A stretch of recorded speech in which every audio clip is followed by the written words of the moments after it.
प्यारे बच्चों, नमस्कार। Today I am teaching you the remaining part of Nazism.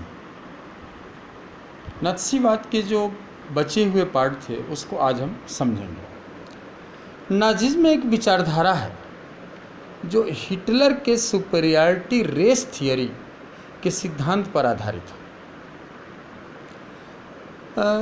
सबसे पहले हिटलर ने अपने आप को एक गुड ऑरेचर और अ मैन ऑफ प्रोमिसेज के रूप में एस्टेबल किया।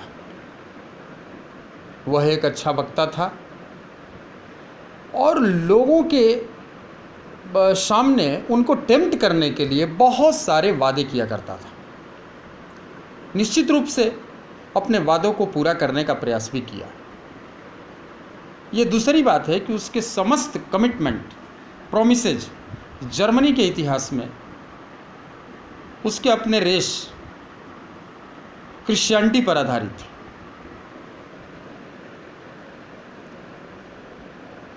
इतिहास में जो विश्व का इतिहास है उसमें रेशियल पॉलिटिक्स को लॉन्च करने वाला हिटलर ही है। वह अपने और अपने कम्युनिटी क्रिश्चियन को वर्ल्ड का सुपीरियर रेस मानता था। According to him, Christians are born only to command, not to work. उसका ये मानना था कि जो क्रिश्चियन कम्युनिटी है वो परमात्मा द्वारा प्रदत्त प्योर रेस है जो संसार पर शासन करने के लिए बनी है, और इसके अलावा जितने कम्युनिटी है वो सब वर्क करने के लिए बने।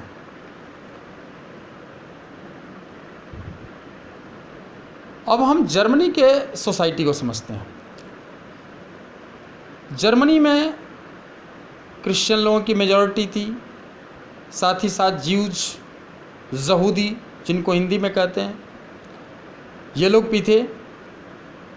सर्वप्रथम हिटलर ने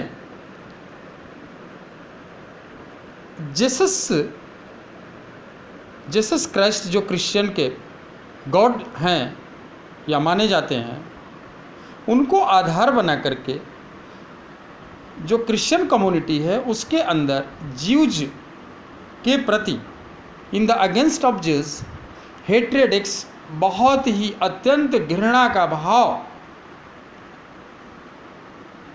भरने का प्रयास किया और उसमें वो सफल भी रहा।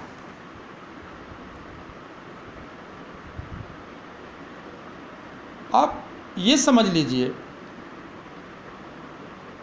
कि जीसस क्राइस्ट वाज क्रूसिफाइड।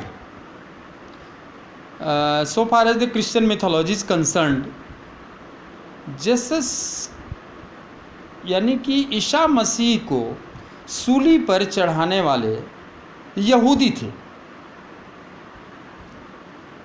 ऐसा हिटलर ने अपना प्रोपेगेंडा के माध्यम से, अपने प्रोपेगेंडा मिनिस्टर जो उसके थे उनके माध्यम से पूरे जर्मनी में फैलाया, और इसका परिणाम ये हुआ कि सारे ज्यूज़ जो वहाँ रेस थे, जो यहूदी रेस थे, तो वहाँ की जो क्रिश्चियन कम्युनिटी थी उनके अगेंस्ट हो गई। और हिटलर इसी को अपने पॉलिसी का अहम पार्ट बना करके कंसंट्रेशन कैंप हजारों की संख्या में यहूदियों को मौत के घाट उतारा।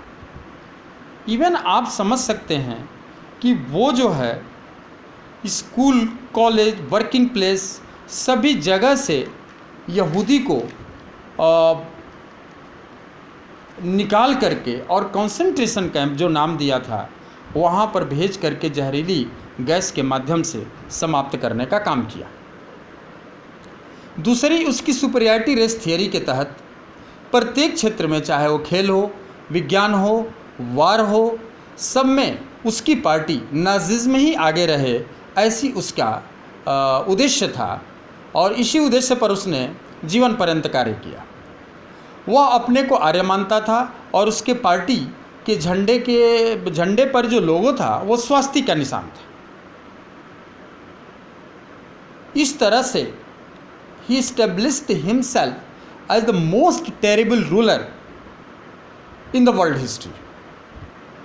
अब उसके टेरिबल पोजीशन को आप यूँ समझ सकते हैं कि ड्यूरिंग हिज टेन्योर जर्मनी में स्कूलों में परमात्मा की ऊपर प्रेयर नहीं होते थे।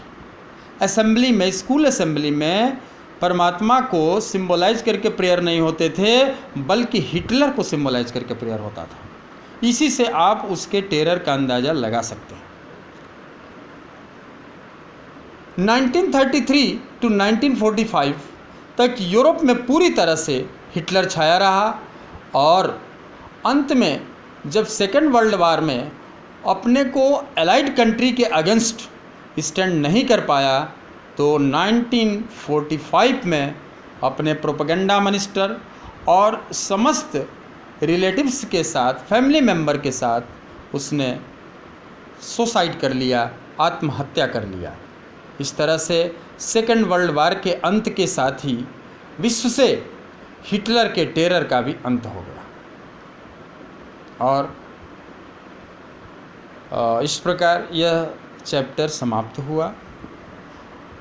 इसी चैप्टर से संबंधित, इसके साथ ही रशियन रिवॉल्यूशन और फ्रेंच रिवॉल्यूशन से संबंधित, यानी हिस्ट्री के जो फर्स्ट यूनिट में 3 चैप्टर्स हैं उससे संबंधित जो मेजर्स क्वेश्चन हैं, जो 5 नंबर के क्वेश्चंस हैं, आपको नेक्स्ट टर्न पर दिए जाएंगे। तब तक आप लेसन को पढ़िए और समझिए। Thank you, have a nice day.